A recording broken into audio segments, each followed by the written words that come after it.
शुक्र को हम समझने का प्रयास करेंगे कि शुक्र क्या है।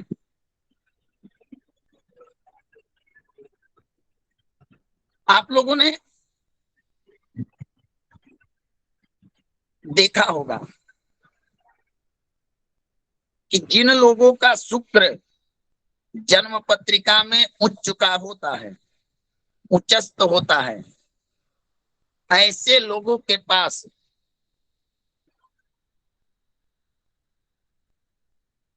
भौतिक संपदाएं अधिक होती। स्त्रियों का सुख, ऐसे लोग में कामुकता भी अधिक होती है, क्योंकि उच्चस्त शुक्र अगर ऐसे ग्रहों के प्रभाव में पड़ जाए जो उसको प्रभावित करे, तो शुक्र जो होता है वो आपको कुमार्गी परिस्थिति गामी तक ले जाता है। और एक चीजें पुरुष और स्त्री दोनों में ही दिखती है।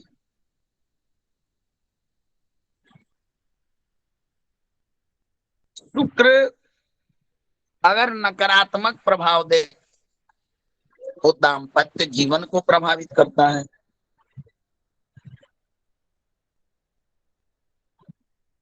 करता है ना? जी गुरुदेव। तो भगवान शुक्र की दशा में आपको लाभ भी मिलते हैं और जैसा शुक्र का स्थिति होता है उस अनुसार शुक्र अपना फल देता है। शुक्र ग्रह जल तत्व प्रधान होता है। शुक्र से प्रभावित लोग भगवान इमोशनल टाइप के होते हैं। ऐसे लोग, हाँ नमो नमो नमो नमो, स्वागत है भगवान, स्वागत है। नवीन जी, नवीन जी, नवीन जी आवाज आ रही है मेरी? जी प्रभु जी। स्वागत है आपकी कक्षा में भगवान। आप कक्षा को लीजिए, मैं थोड़ा सा 2 पॉइंट बोलकर आपकी कक्षा आपके हाथों में देकर श्रवण करूंगा, ठीक ना? ठीक है प्रभु जी, ठीक है। क्योंकि आपकी अनुपस्थिति में मैं कक्षा का संचालन कर रहा था, क्षमा कीजिएगा। तो शुक्र हमारे शरीर में प्रजनन तंत्र का भी नेतृत्व करता है। अगर शुक्र कमजोर हो तो हम संतान को जन्म देने में भी समस्याएं उत्पन्न होती है। शुक्र अगर बुरा प्रभाव दे तो हमारे पास भौतिक संपदाओं की कमी होगी। शुक्र अगर निगेटिव प्रभाव दे, नकारात्मक उसका फल दे, तो उसकी दशा अंतरदशा प्राप्त होने पर आपको कई तरह की समस्याएं होती है। तो भौतिक सुख, जितने भी संसार में भौतिक सुख हैं, स्त्री सुख, काम, वासना, आकर्षण, इन सब चीज पर शुक्र का ही प्रभाव होता है। तो जब इनकी दशाएं प्राप्त होगी, विवाह भी शुक्र का ही भूमिका होता है, तो शुक्र को देखना चाहिए।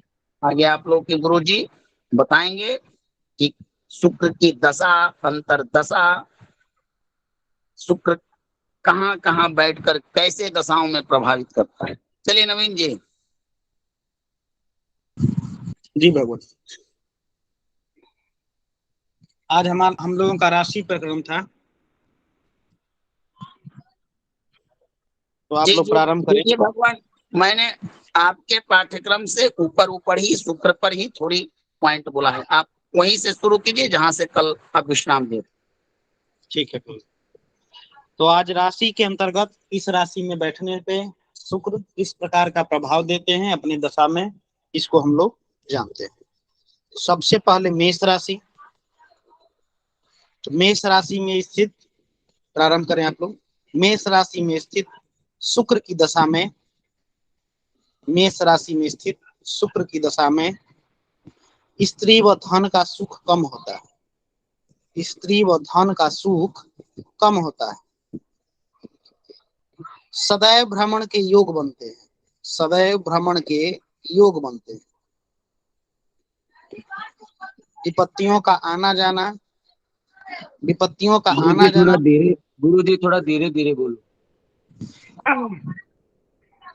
मेष राशि में स्थित शुक्र की दशा में जातक को, यानी कि आपके जन्म पत्रिका में शुक्र मेष राशि में स्थित है या मेष राशि में गोचर कर रहे हैं और शुक्र की दशा चल रही है, तो शुक्र की दशा में स्त्री व धन का सुख कम होता है। स्त्री व धन का सुख कम होता है। सदैव भ्रमण के योग बनते हैं। सदैव भ्रमण के योग बनते हैं। विपत्तियों का आना जाना, विपत्तियों का आना जाना तथा मन में चंचलता रहती है। मन में चंचलता रहती है। अगली राशि है वृष राशि। वृष राशि, वृष राशिगत शुक्र की दशा में, वृष राशिगत शुक्र की दशा में उत्तम व्यवसाय, वृष राशिगत शुक्र की दशा में उत्तम व्यवसाय, सुख वृद्धि, सुख वृद्धि, शास्त्रों के प्रति आकर्षण, शास्त्रों के प्रति आकर्षण, दान करने की इच्छा, दान करने की इच्छा, कन्या का जन्म, कन्या का जन्म या कन्या संबंधित मांगलिक कार्य, कन्या संबंधित मांगलिक कार्य या कन्या का जन्म, दान के प्रति इच्छा, शास्त्रों के प्रति आकर्षण, उत्तम व्यवसाय, सुख की वृद्धि। वृष राशिगत शुक्र की दशा में जातक को उत्तम व्यवसाय, सुख की वृद्धि, शास्त्रों के प्रति आकर्षण, दान की इच्छा शक्ति, कन्या का जन्म या कन्या संबंधित मांगलिक कार्य तथा प्रसन्नता होती है, तथा प्रसन्नता होती है। अगली राशि मिथुन राशि। अगली राशि मिथुन राशि। मिथुन राशिगत शुक्र की दशा में, मिथुन राशिगत शुक्र की दशा में काव्य कला के प्रति सहज आकर्षण। मिथुन राशिगत शुक्र की दशा में काव्य कला के प्रति सहज आकर्षण, हास्य, हास्य व अद्भुत रस की चीजों के प्रति अनुराग, हास्य तथा अद्भुत रस की चीजों के प्रति अनुराग। कई प्रकार के रसपान कर सकते हैं आप। मिथुन राशिगत शुक्र की दशा में काव्य और कला के प्रति आकर्षण, हास्य व अद्भुत रस के चीजों के प्रति अनुराग। अन्य देश में जाने की लालसा होती है। अपना गुरु जी भाष्य या हास्य जी? जी, ये भाष्य है या हास्य जी? हास्य, हास्य भगवान, हास्य परिहास। मिथुन राशिगत शुक्र की दशा में काव्य और कला के प्रति आकर्षण, हास्य, हास्य परिहास,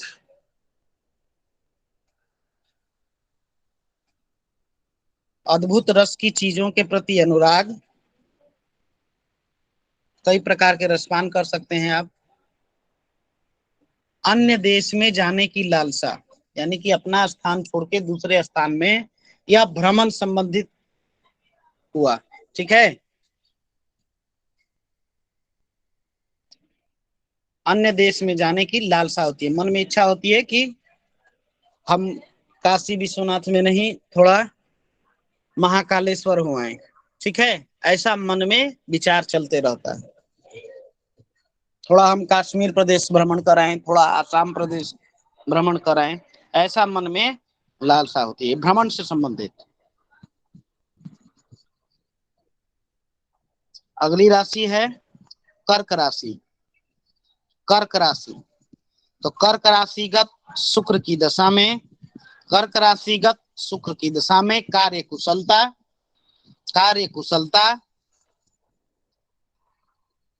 विपरीत लिंगी के प्रति लालसा, विपरीत लिंगी के प्रति लालसा, कर्क राशिगत शुक्र की दशा में कार्य कुशलता, विपरीत लिंगी के प्रति लालसा,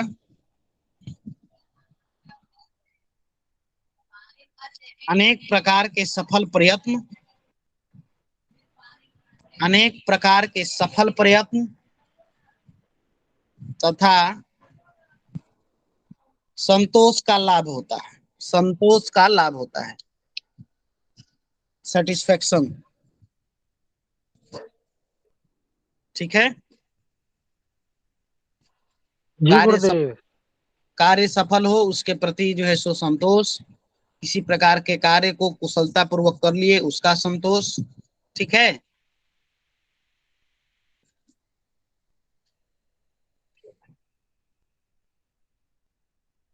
चलिए अगली है सिंह राशि। सिंह राशिगत शुक्र की दशा में, सिंह राशिगत शुक्र की दशा में स्त्री की सहायता से धन प्राप्ति, सिंह राशिगत शुक्र की दशा में स्त्री की सहायता से धन प्राप्ति,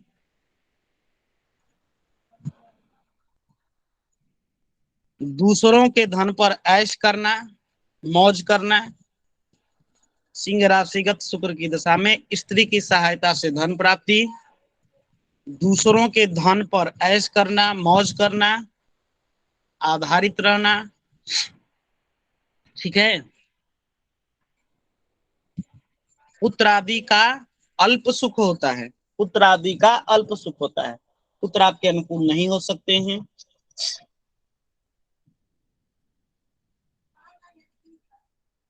पुत्र आदि का कम सुख होता है। सिंह राशिगत शुक्र की दशा में स्त्री की सहायता से धन प्राप्ति, दूसरों के धन पर ऐश करना, पुत्र आदि का कम सुख होता है, अल्प सुख होता है। अगली राशि है कन्या राशि। कन्या राशि, कन्या राशिगत शुक्र की दशा में, कन्या राशिगत शुक्र की दशा में सुखों में कमी, सुखों में कमी, धन में कमी, धन में कमी। कन्या राशिगत शुक्र की दशा में सुखों में कमी, धन में कमी, अभिलाषा पूरी होने में बाधा, अभिलाषा पूरी होने में बाधा, मन की चंचलता, मन की चंचलता तथा कार्यों में जल्दीबाजी करते हैं, कार्यों में किसी भी कार्य को शीघ्र समाप्त करना चाहते हैं, कार्यों में जल्दीबाजी।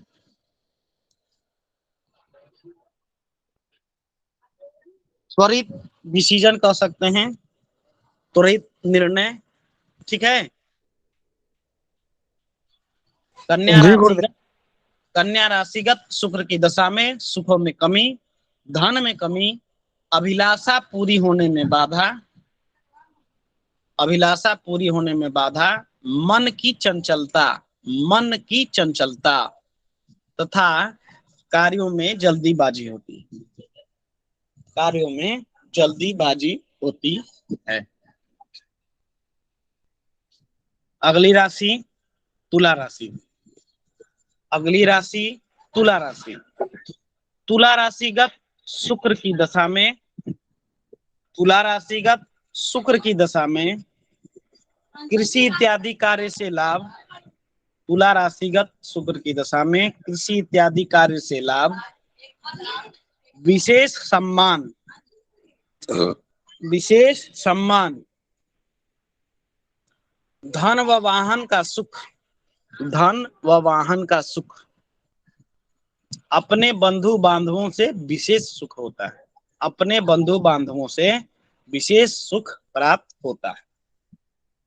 तुला राशिगत शुक्र की दशा में कृषि कार्य से लाभ, विशेष सम्मान, विशेष सम्मान, धन व वाहन का सुख, धन व वाहन का सुख,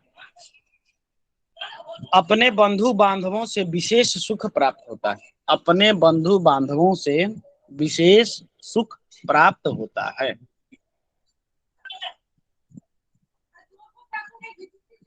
अगली राशि है वृश्चिक राशि, अगली राशि है वृश्चिक राशि।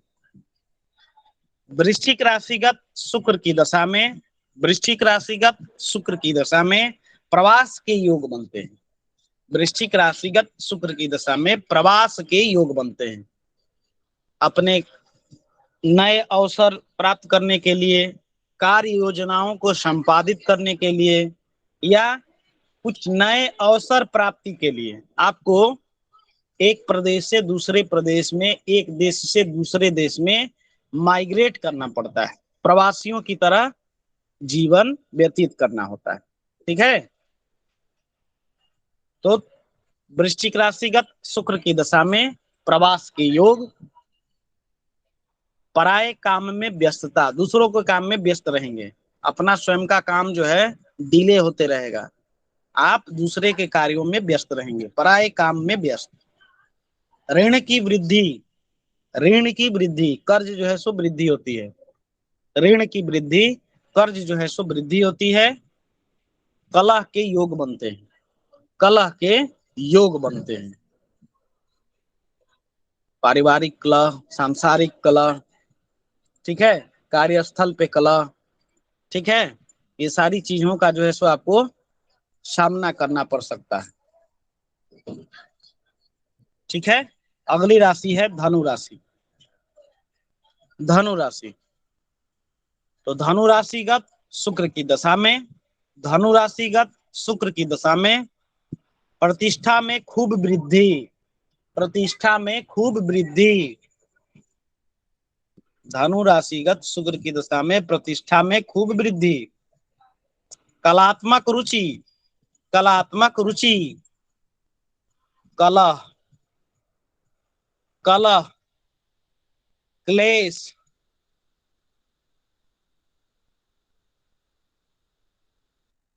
वृद्धि होती है, शत्रुओं की भी वृद्धि होती है। धनु राशिगत शुक्र की दशा में प्रतिष्ठा में खूब वृद्धि, कलात्मक रुचि, कलह, क्लेश और शत्रुओं की वृद्धि होती है, शत्रुओं की वृद्धि होती है। ठीक है, अगली राशि है मकर राशि, मकर राशि। मकर राशिगत शुक्र की दशा में, मकर राशिगत शुक्र की दशा में,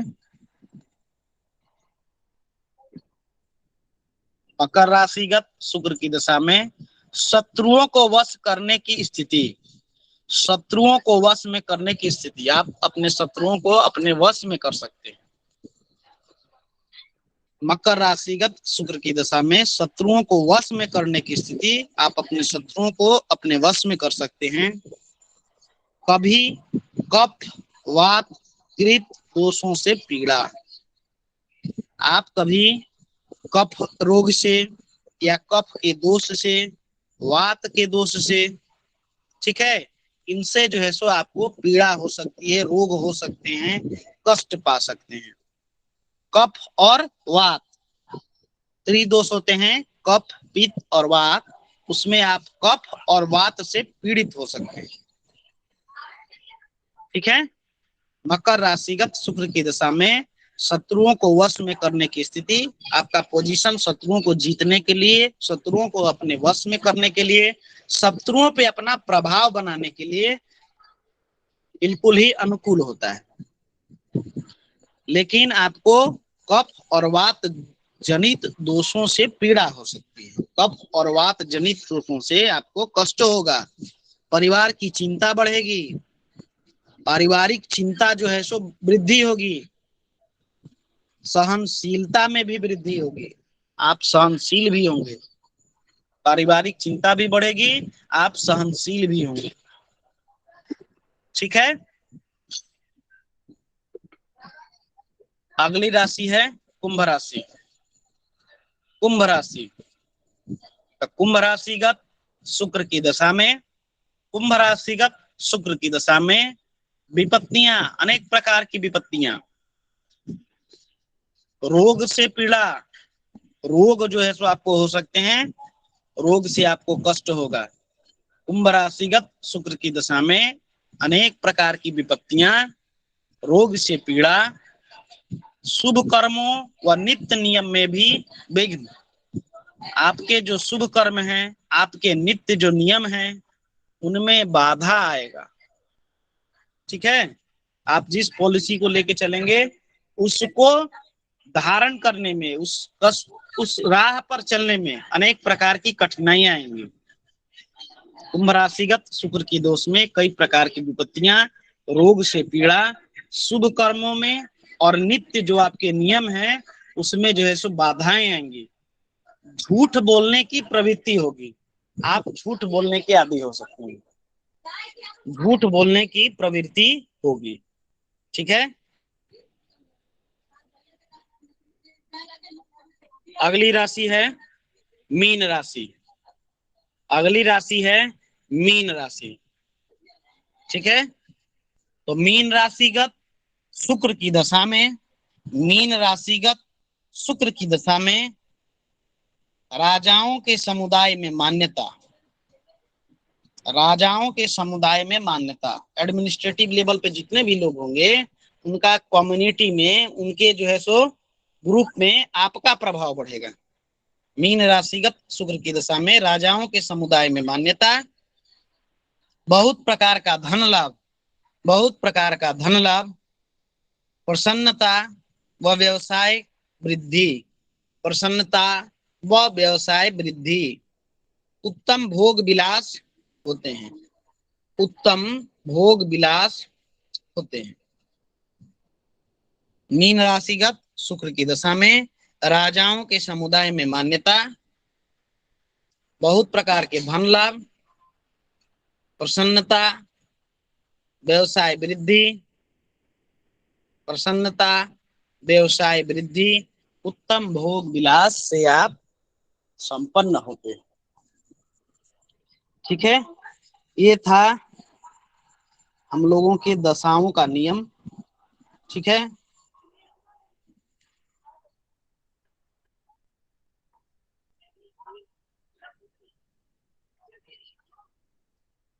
चलिए, आज इस विषय से संबंधित अगर कोई प्रश्न है तो आप बताएं। जी, हैंड रेज करें। गुरु जी, आपने जो ये राशियां बताई है, अंतरदशा की राशि है? नहीं नहीं, अंतरदशा की राशि नहीं है। जन्म पत्रिका में शुक्र, जन्म पत्रिका में शुक्र जो है आपके इन राशियों में स्थित है, मेष से लेके मीन तक किसी भी राशि में स्थित है। ठीक है। और शुक्र की दशा जो है आपको चल रही है। ठीक है। या फिर गोचर कुंडली में शुक्र आपके इन राशियों में से किसी राशि में स्थित है। ठीक है। और शुक्र की दशा भी चल रही है, तो ये सारे फल आपको देखने को मिलेंगे। ठीक है जी भाई। जी, इन्हीं दशाओं का ये फल है, इन्हीं चीजों का ये फल है। ठीक है ना। कोई प्रश्न, कोई संशय?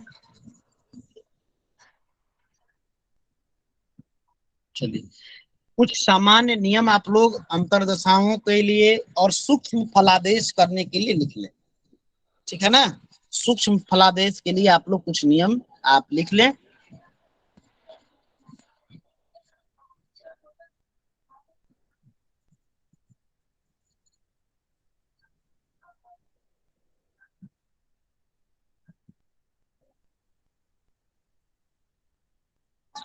चलिए, सबसे पहला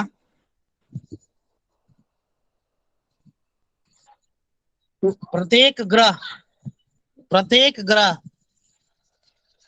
ग्रह अपनी दशा के दौरान, प्रत्येक ग्रह अपनी दशा के दौरान शुभ या अशुभ,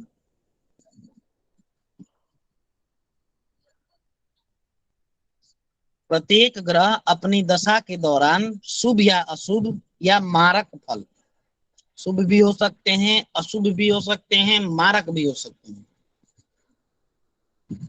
ठीक है, उस ग्रह की अंतरदशा में देगा, उस ग्रह की अंतरदशा में देगा। प्रत्येक ग्रह अपनी दशा के दौरान शुभ या अशुभ या मारक फल उसी ग्रह की अंतरदशा में देगा, जो ग्रह उसी ग्रह की अंतरदशा में देगा जो ग्रह महादशेष का संबंधी हो, महादशेष का संबंधी, उससे अगर कोई संबंध बन रहा है, मान के चलिए कि आपके जन्म पत्रिका में गुरु और चंद्र, ठीक है, आपके अंतरदशा में गुरु और चंद्र जो है किसी भाव में बैठे हैं, तो गुरु और चंद्रमा इन जब दशाओं का अंतरदशा में भी संबंध बनता है, तो ये फल जो आपको मिलना चाहिए वो फल आपको उस समय तत्काल रूप से मिलेगा, ठीक है। वही चीज है यहाँ पे, प्रत्येक ग्रह अपनी दशा के दौरान शुभ या अशुभ या मारक फल उस ग्रह की अंतरदशा में देगा जो ग्रह महादशेष का संबंधी हो, ठीक है। एक संबंध जो है सो वहां पर बनना चाहिए, वह दृष्टि से हो, युति से हो, ठीक है। जो ग्रह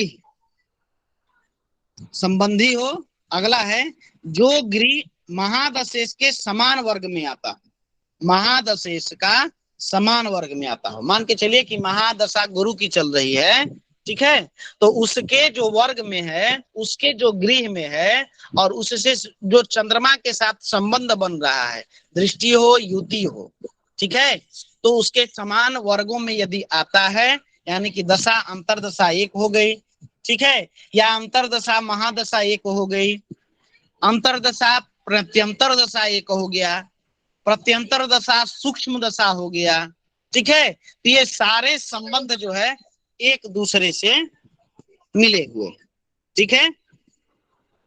अब अगला लिखिए इसका पॉइंट, एक योग कारक की महादशा, एक योग कारक की महादशा में, एक योग कारक की महादशा में जब दूसरे योग कारक की अंतरदशा होगी, एक योग कारक की महादशा में जब दूसरे योग कारक की अंतरदशा होगी, तो उनके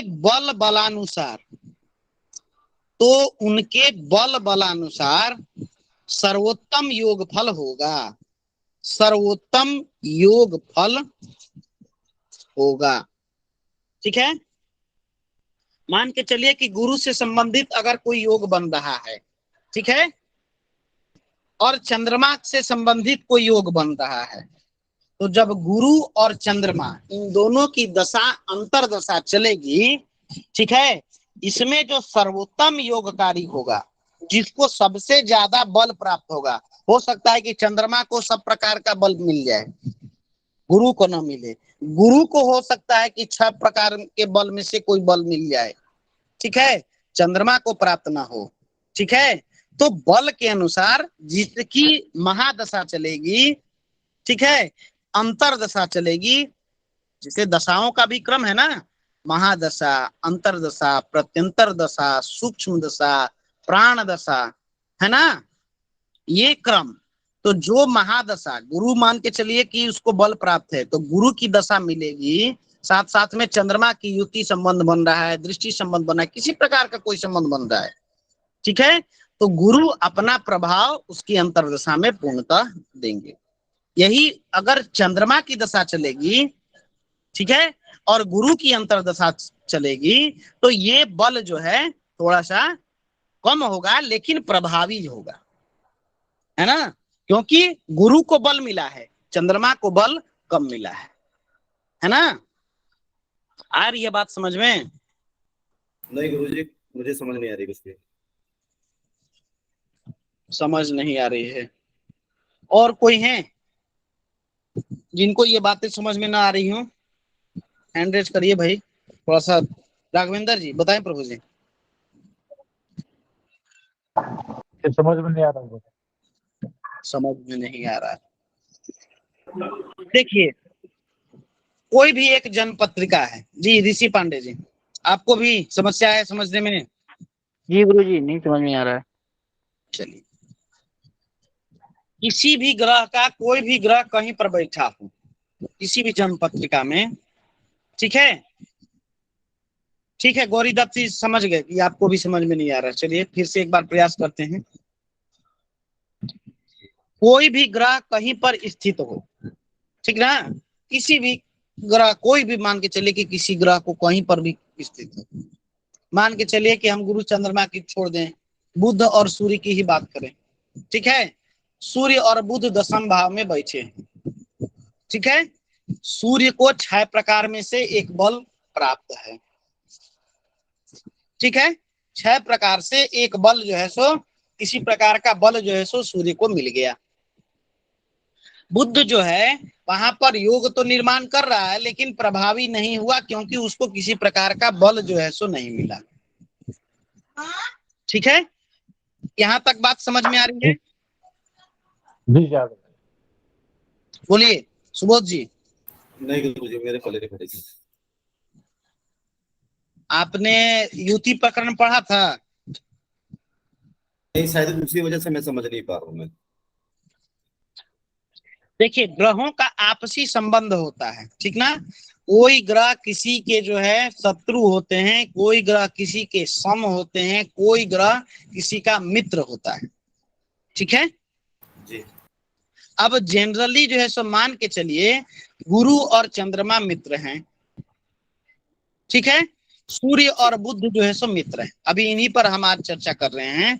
तो सूर्य और बुध जो है सो मित्र है आपस में, ठीक है। जी। सूर्य यदि मेष राशि में बैठता है, ठीक है, सूर्य यदि मेष राशि में बैठता है तो वो जो है अपने शुभत्व में वृद्धि करता है, ठीक है, वैसे सूर्य की अपनी स्व राशि है सिंह राशि, ठीक है, सूर्य की अपनी राशि है सिंह राशि, सिंह राशि को ही मानते हैं। चलिए, सूर्य अगर सिंह राशि में बैठ गया है, दशम भाव में बैठा हुआ है सूर्य जो है सो सिंह राशि में, तो एक प्रकार का उसको पद प्राप्त हो गया, ठीक, क्यों? क्योंकि वह अपनी राशि में बैठा हुआ है, ठीक है जी। मान के चलिए कि अंश बल के आधार पर भी हमने बताया है कि कौन सा ग्रह बली होता है, अंश बल के आधार पर। तो सामान्यतः 13 से लेके 18 डिग्री का बीच का जो कोई भी ग्रह होता है उसको युवराज का पद मिला है ना राघवेंद्र जी? जी जी भगवान, बिल्कुल।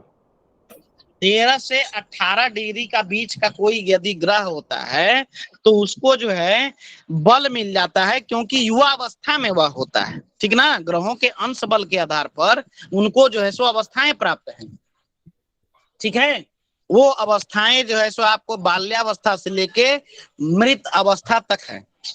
तो 13 से 18 डिग्री का जो बल है वह जो है युवा अवस्था का बल है। तो कोई भी व्यक्ति अपनी युवा अवस्था में जितना अच्छा काम कर सकता है या अपना प्रभाव बढ़ा सकता है या कोई काम करने की क्षमता रहती है, वह अपनी युवा अवस्था में तो ज्यादा रहती है ना बाकी अवस्थाओं की अपेक्षा। बोलिए। जी भगवान। जवान है तो आपको शारीरिक सामर्थ्य है, आपकी इम्यूनिटी अच्छी है, ठीक है, आप जल्दी थकेंगे नहीं, तो आप कार्य को अच्छा कर सकते हैं, ठीक है, यह सामर्थ्य है आपके अंदर में। तो सूर्य मान के चलिए कि 16 डिग्री या 17 डिग्री पे बैठे हुए हैं दशम भाव में मेष राशि में। ठीक, सूर्य को राजा का पद प्राप्त है, मंगल को अपना सैनिक का पद, ठीक है, सेनापति का पद प्राप्त है। ठीक है, तो राजा जब सैनिक के साथ होते हैं तो ज्यादा प्रभावी होते हैं। तो सैनिक के राशि में बैठा हुआ है सूर्य और साथ साथ में चंद्रमा, जो कि जन्म पत्रिका में राजा ही माना जाता है, लेकिन स्त्री संज्ञक होने के कारण उसको रानी की संज्ञा दी गई है। ठीक है, ठीक है। अब मान लीजिए कि सूर्य आ गए, चंद्रमा आ गए। अब मैंने बताया कि बुध जो है सो बैठे हुए हैं, जन्म पत्रिका में बुध जो है सो बैठे हुए। ठीक, तो सूर्य के लिए बुध जो है सो बुध युवराज है।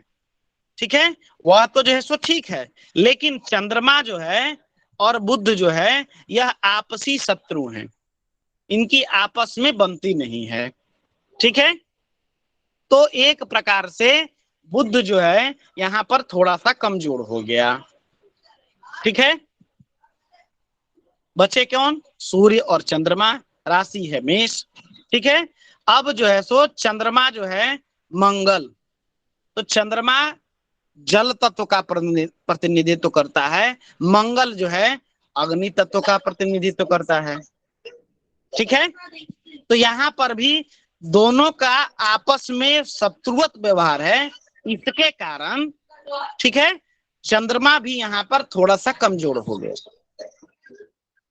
ठीक, बचा कौन?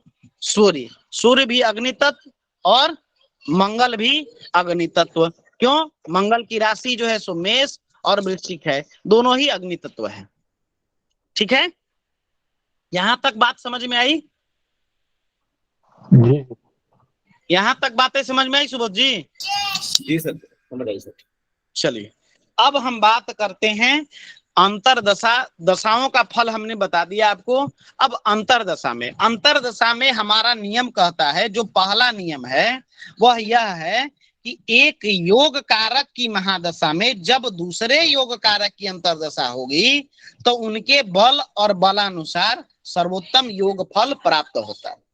तो मान के चलिए सूर्य और चंद्रमा या सूर्य और मंगल की राशि में बैठे हैं, तो सूर्य और मंगल की जब अंतरदशा आएगी तो सूर्य यहाँ पर अधिक जो है सो डोमिनेट करेगा। सूर्य को जो है सो बल यहाँ पर मिला हुआ है, तो सूर्य जो है सो ज्यादा पावरफुल हो गया। तो जब इसकी दशा चलेगी तो वह जो है सो सूर्य के लिए अधिक बल को देगी। सूर्य भी बली है और उसकी दशा चल रही है, तो और बल उसका मिल गया। ठीक है, अब जो है मैंने यहाँ पे जो बताया कि चंद्रमा, बुध, मंगल, तो जिसका सूर्य के साथ जैसा संबंध है, जिस प्रकार का योग बन रहा है, ठीक है, तो ये जो है सो उस अनुसार फल देगा। अब यहाँ पे सूर्य और मंगल दोनों मित्र हुए, जन्म पत्रिका में सूर्य और मंगल जो है सो मित्र हुए। बोलिए जी गुरुदेव। जब सूर्य की दशा चलेगी और मंगल की दशा चलेगी, अंतरदशा, ठीक ना, तो यह जो है सो ज्यादा योग कारक बनेगा, क्योंकि सूर्य को भी वहां पर बल मिला हुआ है और मंगल भी जो है सो उसके लिए एक योग का निर्माण कर रहा है, अग्नि तत्व और प्लस अग्नि तत्व। अभी हम इसके प्रभावों की चर्चा नहीं करेंगे, सिर्फ हम इसके तत्वों के अनुसार बल देखेंगे कि एक अग्नि दूसरी अग्नि, तो अग्नि को बल मिल गया ना। जी बिल्कुल। जी गुरुदेव। तो ये योग का निर्माण हुआ, यह जो है सो बल के अनुसार इसका बल जो है सो बढ़ गया। तो जब जब सूर्य के अंतर्गत मंगल की अंतरदशा आएगी तो यह जो है सो योग बड़ा ही पावरफुल योग बनेगा और इसका बल जो है सो बिल्कुल मिलेगा। उसी प्रकार से जब मंगल का जो है सो मंगल की दशा चलेगी और सूर्य के अंतर, तो मंगल का यहाँ पर डिग्री का निर्धारण करें। अगर मान के चलिए कि मंगल को भी डिग्री मिल गया, 13 से 18 डिग्री का जो है सो बल मिल गया, तो यहाँ पर मंगल भी उतना ही प्रभावी हो जाएगा। क्यों? क्योंकि मंगल अपनी राशि में बैठा हुआ है ना। मंगल जो है अपनी राशि में बैठा हुआ है, उसकी अपनी राशि है, ठीक है, मेष राशि। ठीक है, तो मंगल और सूर्य जब जब बनेंगे इनके योग, दशा, अंतरदशा, प्रत्यंतर दशा, ठीक है, तो इसमें जो है सो भिन्नता आएगी। अब यहाँ पर दूसरा कंडीशन बनता है, हमने बात किया कि सूर्य और बुध बैठे हुए, ठीक है, तो सूर्य और बुध आपसी मित्र हैं, लेकिन बुध का उतना प्रभाव नहीं है। तो बुध की जब दशा चलेगी तो यहाँ पर जो है सो बुध प्रभावी ना होके सूर्य ही प्रभाव बनाएगा, ठीक है। तो सूर्य अपना प्रभाव दिखाएगा, बुध अपना प्रभाव नहीं दिखा पाएगा, ठीक है। जी गुरुदेव। आई बात समझ में? जी जी आगे। बताइए, इन्हीं को कोई संशय है इससे तो बताएं। देखिए, जैसा हमारे जन्म पत्रिका में ग्रहों का संबंध है, क्योंकि देखिए किसी भी फलित के लिए आपको ये सारे जितने हमने सूत्र बताए, इसमें से बहुत कम ही सूत्र आपको याद रहने वाले हैं एट ए टाइम। कोई जन्म पत्रिका आपके सामने प्रदर्शित कर दी जाएगी तो ये सारे जितने सूत्र हैं वो याद रहें, यह जो है सो संभव नहीं है, ठीक है। आपको जो है सो थोड़ा बहुत हिंट लेना पड़ सकता है, लेकिन जो इनके नैसर्गिक जो तत्व हैं, जैसे हमने तत्वों का बात किया, ठीक है, आपसी संबंधों का बात किया, तो ये आपके दिमाग में एनी टाइम जो है सो बैठे रहना चाहिए कि सूर्य का तत्व क्या है, मंगल का तत्व क्या है, चंद्रमा का तत्व क्या है, ठीक है, बुध का तत्व क्या है, स्वभाव क्या है, उनका रंग कैसा है, प्रभाव किन किन कारकत्वों का उनको प्रभाव है, ये सारे विषय आपको जो है दिमाग में स्थिर होने चाहिए। जैसे ही कोई जन्म पत्रिका देखे तो सबसे पहला तो कोई भी ग्रह की युति बनती है तो उसका आपसी संबंध देखिए कि किस प्रकार का योग है, ठीक है। दोनों की आपसी शत्रुता है, आपसी बैर है, कौन किसकी राशि में बैठा हुआ है, ठीक है, कौन किसका शत्रु है, किसका तत्व क्या है, इसका प्रभाव क्या होगा, इसकी दृष्टि क्या बन रही है, षडबल में किस प्रकार का बल इसको मिला। यही मूलभूत चीजें जो है आपके मनो मस्तिष्क में जो है सो चलती रहनी चाहिए, और यही जो है सो जो बेसिक चीजें हैं वही जो है सो फलित में जो है सो आपकी काम आती है, ठीक है। बेसिक जो चीजें हैं वही, अगर आपको ग्रहों का, राशियों का, भाव का बेसिक्स मालूम है तो आप जो है सो 80% से 95% तक आप जो है सो फलित कर सकते हैं। बेसिक्स यदि मालूम है तो 5% आपके योगों के आधार पर और आपकी अपनी जो है सो विवेक, यह दोनों जो है सो काम करता है। सिर्फ 5%, 80 से 95% तक सिर्फ और सिर्फ बेसिक चीज ही है, वो हमेशा काम आएगा। जी सुबोध जी। गुरु जी ये बताइए, शुक्र की अगर महादशा चल रही है और उसके अंदर गुरु की अंतर्दशा चल रही है, तो ये तो दो शत्रु ग्रह हो गए ना एक दूसरे के। बिल्कुल। और अगर इसके अंदर अगर हम देखें उसका, तो इसमें एक मिनट, अगर उसकी सर वो कम हो, डिग्री बल कम हो शत्रु ग्रह का, तो उसका क्या प्रभाव पड़ेगा? इसमें जो है सो गुरु और शुक्र आपसी शत्रु हैं, तो जो गुरु कमजोर होगा, ठीक है, तो शुक्र का बल वहां पर बढ़ा रहेगा, ठीक है। तो ये हम आज के गोचर में देखेंगे कि लगन पत्रिका में देखेंगे इसको? लगन पत्रिका में इसका जो है सो देखेंगे ना, अभी इसका डिग्री बल जो है सो गोचर में कैसे देखेंगे? अभी लगन पत्रिका के अंदर 17 डिग्री का शुक्र है और जो गुरु है वो 20 डिग्री का है। लगन पत्रिका के अंदर जो डिग्री बल होता है वह जो है सो उस समय के ग्रहों का जो है सो डिग्री बल है जी। वह जो है सो आपके जीवन पर्यंत जो है सो प्रभावी होता है, क्योंकि लग्न ही आपका शरीर है, लग्न में आपने जन्म लिया और लग्न ही आपका जो है सो पूरा जो है सो किस प्रकार का बल आप ले सकते हैं, किस प्रकार के योगों का लाभ उठा सकते हैं, यह लग्न ही बताएगा जी, ठीक है। तो इस समय लग्न पत्रिका मूल पत्रिका है और इसका प्रभाव जो है, इसके अंदर जो योग निर्माण होते हैं वह बहुत ज्यादा प्रभावी होते हैं। तो जैसे अगर मान लो जिस भाव में, मान लो लगन पत्रिका में पंचम भाव में शुक्र है जो महादशा चल रही है, ठीक है, और जो कि अस्त भी दिखा रहे हैं यहाँ पर, उसके बाद 1 2 3 4 5 6 सप्तम भाव में गुरु है, तो इसका सप्तम गुरु, भाव में शुक्र है, हाँ जी जी, ठीक है। तो इसमें क्या प्रभाव पड़ेगा उससे, क्या आपको मिलेगा उसका? देखिए भगवान, अब ये प्रभाव जो है सो जी काशी विश्वनाथ जी ले रहे हैं, प्रश्न ले रहे हैं आपके। देखिए शुक्र का जो पंचम भाव में प्रभाव है और जिस राशि में है उसका प्रभाव तो जातक को मिलेगा ही उसके दशा में, जी ठीक है।